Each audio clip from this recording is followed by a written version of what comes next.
Que Jesus nos abençoe e nos proteja.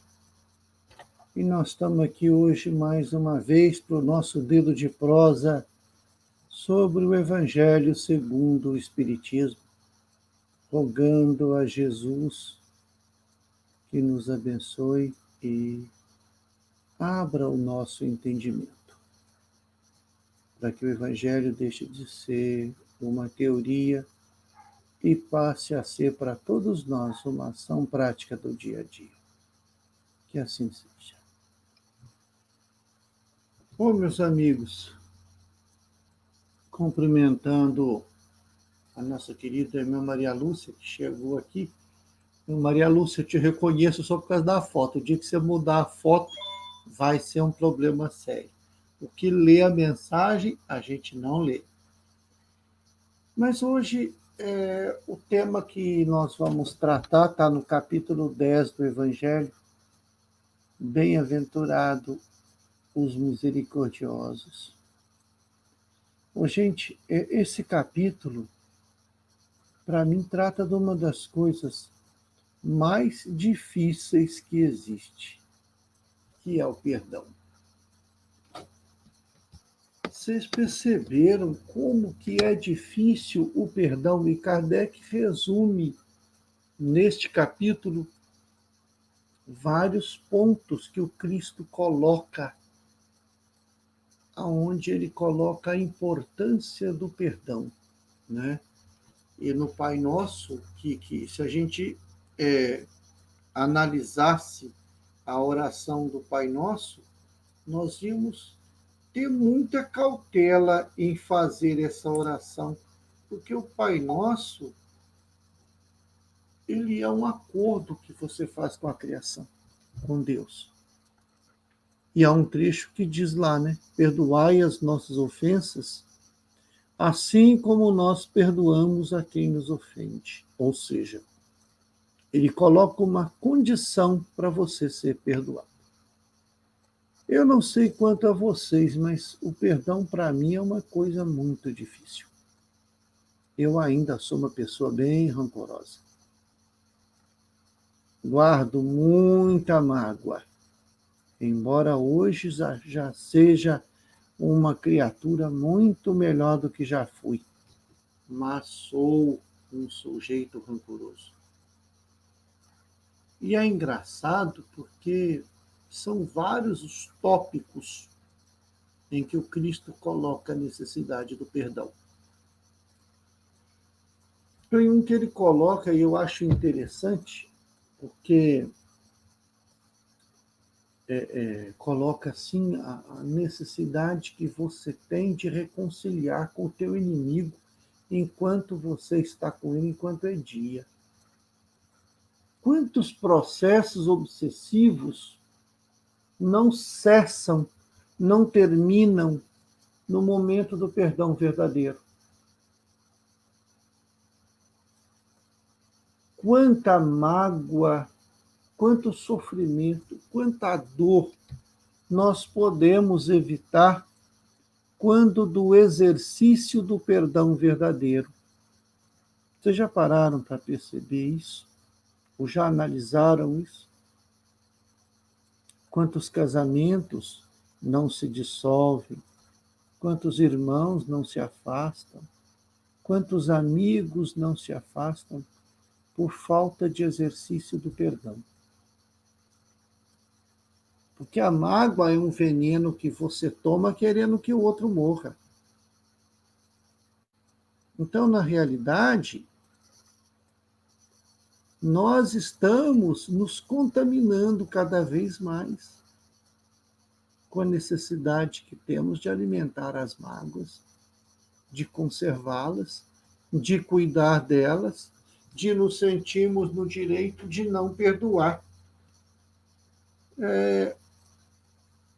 Havia no Rio de Janeiro um delegado de polícia muito severo, um dos homens mais influentes do século XIX no Brasil, que era o Dr. Quintino Bocaiúva, amigo pessoal do Dr. Bezerra de Menezes. E para quem não sabe, Dr. Bezerra de Menezes foi deputado federal, né? E ele, conversando com Quintino Bocaiúva, um soldado chegou e acabou agredindo, de certa forma, o Quintino. Eu não lembro exatamente o que aconteceu. Ao que o soldado pediu perdão, ele falou: não, não te perdoo. Eu tenho o direito de não te perdoar. E caiu na besteira de perguntar para o doutor Bezerra de Menezes, pelo deputado Adolfo Bezerra de Menezes: o senhor não concorda comigo, deputado? Eu tenho o direito de não perdoar. Doutor Bezerra de Menezes, já convertido ao espiritismo, e um espírito de uma envergadura muito grande, diz: claro que tem. O senhor tem todo o direito de perdoar, de não perdoar, desde que nunca tenha errado. Ou seja, qual de nós tem o direito de não perdoar alguém? Reconcilia-te com teu inimigo. Se você terminou com o ex e acha que aquele ebó nunca mais vai aparecer na sua vida, se ficou mágoa, meu filho, vai ter que reconciliar, porque não pode ficar nódulo, não pode ficar mágoa. Se tem alguém no seu passado que você tenha magoado, torça pelo perdão dele, busque o perdão dele. Mas se alguém te magoou, então perdoa. Não é um exercício fácil, mas é necessário. É necessário que nós perdoemos de todo o nosso coração. E o perdão é o esquecimento total do delito cometido. Ah, mas o sujeito apronta sempre e você não apronta? Pedro pergunta para o Cristo: quantas vezes teve que perdoar meu irmão? 7 vezes? Porque o judeu é muito cabalístico, né? Ele é muito místico com números. Aí o Cristo fala: não 7, mas 70 vezes 7 vezes. Gente, isso é um módulo. Eu já fiz esse cálculo do Excel. Dá um número incalculável, impronunciável. Aí vem o Chico e fala: por indivíduo e por delito. Ou seja, nós temos que viver sempre perdoando. Mas o reconcilia-te com teu inimigo, ele é muito interessante, né? As mágoas que a gente vai deixando, os nozinhos, as ofensas de pequeno porte. E tudo isso a gente vai arquivando. E vai chegando um ponto que nós precisamos acertar.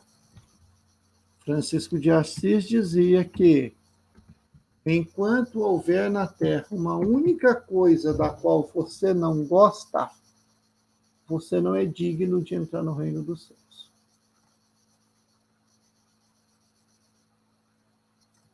E o próprio Cristo: o amor cobre a multidão de pecados.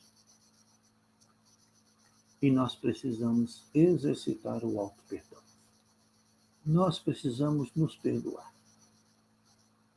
Nós precisamos nos entender como criaturas falíveis, factíveis, que vão tropeçar, que vão cair, mas que vão reerguer e caminhar novamente.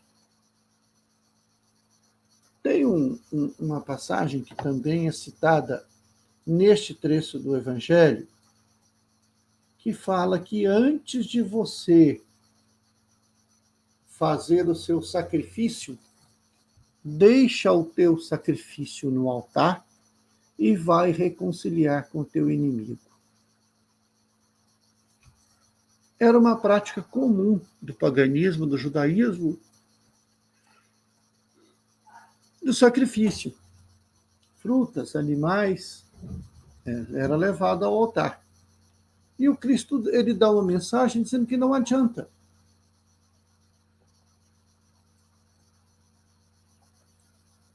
Não adianta você oferecer a Deus um sacrifício, estando brigado com alguém, estando magoado com alguém, tendo mágoas de alguém.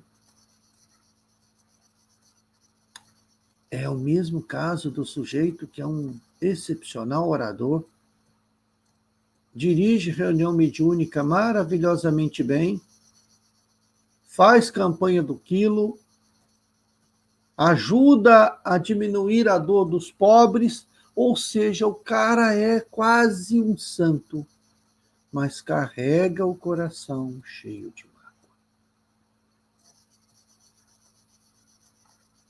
É aquele sujeito que passa na rua e vira a cara para alguém que é desafeto dele, e o cara está indo para o centro espírita fazer uma palestra sobre perdão. É muita coisa, é muita hipocrisia. É o sujeito que é incapaz de ser tolerante em casa e vai no centro fazer atendimento fraterno.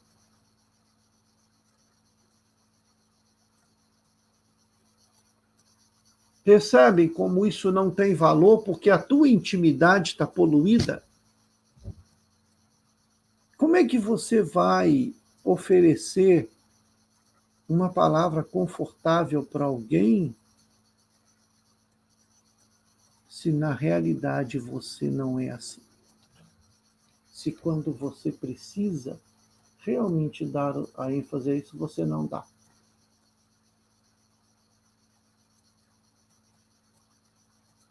É por isso que tem uma passagem que Paulo coloca bem, onde o endemoniado pergunta ao filho de um sacerdote em Éfeso: e vós quem sois? Quem somos nós, né? Eu estou aqui falando e podem ter certeza que a primeira pessoa que precisa ouvir isso sou eu, porque esta lição é muito complicada. O quanto nós somos orgulhosos, arrogantes, prepotentes, vítimas. Nos colocamos numa condição de vítima, de coitadinhos, e acha que o outro é o malvadão da história. Quando começa um atendimento espiritual num processo obsessivo, nós olhamos o obsedado como vítima, mas na realidade ele é tão culpado quanto o obsessor.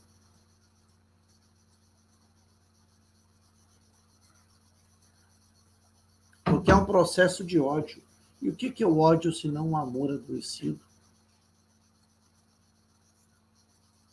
Ódio e amor são as faces de uma mesma moeda. É o mesmo sentimento. Aí você vê a pessoa como vítima. Mas na realidade nós não sabemos o que ela fez no passado. Nós não sabemos a razão e a origem daquilo. E quando acontece o perdão verdadeiro, quebra-se este elo. Quebra-se esta corrente poderosa que une as coisas. Quem é o seu inimigo? Com quem você precisa se reconciliar? Ah, mas eu estou tentando e não consigo me aproximar da pessoa. Realmente isso pode acontecer. Então, o que você pode fazer por ela? Envolva esta pessoa em orações. Comece a orar por ela. As primeiras orações vão parecer que tem um porco-espinho na sua garganta. Depois você vai amolecendo seu próprio coração, você vai quebrando aquela corrente fluídica negativa, aquela carapaça energética, e as tuas energias vão começar a se modificar. Você vai conseguir emanar uma energia positiva para aquela pessoa, e aos poucos, fluidicamente falando, esta pessoa vai estar mais receptiva. Porque se não for possível se acertar nesta encarnação, numa próxima a gente se acerta. Mas se a gente puder começar a caminhar na direção do acerto nesta, por que não? Por que não começar o acerto de contas quando a gente pode? E o Cristo deixa uma mensagem clara: se o teu amigo te ofendeu, fala com ele em particular. Resolva as suas questões.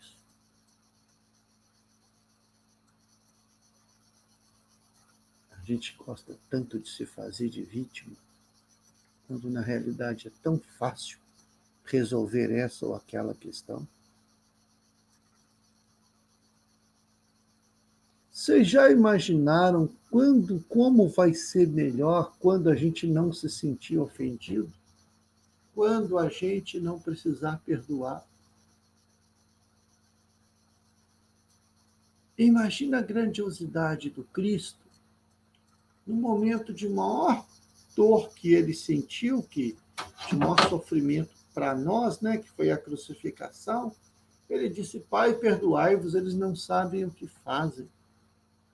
É como se ele dissesse assim: Senhor, por mim está tudo bem, está tudo tranquilo, são crianças ainda. Não entenderam o meu evangelho, não entenderam a minha mensagem, mas eles vão entender porque eles vão crescer.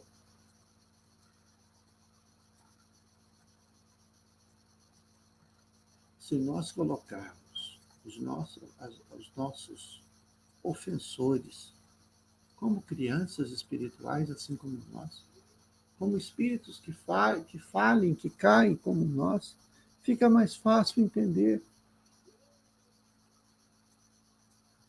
Fica mais fácil compreender. E nós estamos vivendo um momento em que os ânimos estão aflorados, as pessoas se ofendem com tão pouca coisa.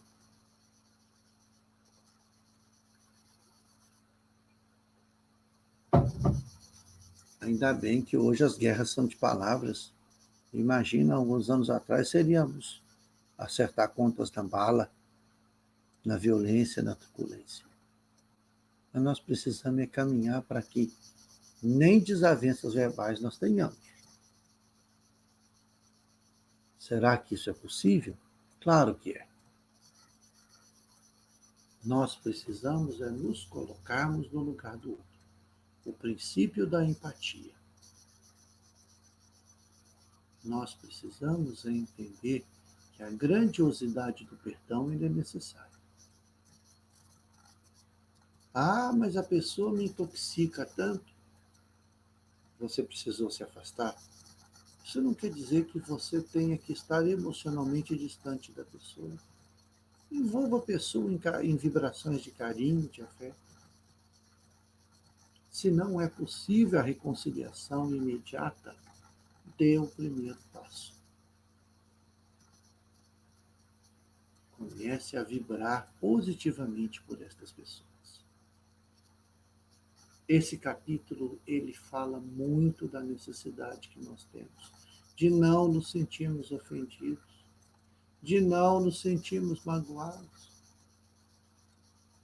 de não achar que nós somos merecedores de mais do que a vida nos coloca, porque eu só me ofendo porque eu acho que eu não mereço ser tratado daquela forma. E quando eu percebo que, por que não? Coitado, um doente, ele não sabe o que está falando. Pronto. A mágoa se desfaz. A ofensa deixa de existir. O maior exercício de caridade que nós podemos fazer é a reconciliação, é o esquecimento das ofensas. É quando ofertarmos alguma coisa a Deus, que o nosso coração esteja livre de inimizades. Quem tem o coração puro não enxerga a diferença. Quando você grita com alguém é porque o teu coração está distante do coração dele. Aproximemos os corações. Exercitemos o perdão. Compreendamos que a vida é muito maior do que as pequenas ofensas do dia a dia. De que nós somos porcos espinhos. Há uma lenda muito interessante que na época da Era do Gelo, né, na Era Glacial, uma manada de porcos espinhos sobreviveu. Mas o frio era muito intenso, então se aproximavam um dos outros, para que o calor salvasse. E ao se aproximar, se machucavam, se afastavam e morriam de frio. Então perceberam que a única forma de sobreviver é se aproximando de tal forma que pudessem aproveitar o calor um do outro, mas que soubessem suportar as espetadas que um dava no outro. Assim deve ser a nossa vida. Aproveitemos o que de melhor o outro pode nos oferecer e vamos suportar as espetadas que a vida às vezes pode nos dar. Soe que tenhamos um excepcional fim de semana, que possamos estar de coração leve, que possamos perdoar sempre, para que nós não carregamos nódulos e mágoas do coração. Que Jesus nos abençoe, um bom fim de semana e até a próxima sexta-feira. Eu ainda vou acertar isso aqui, viu?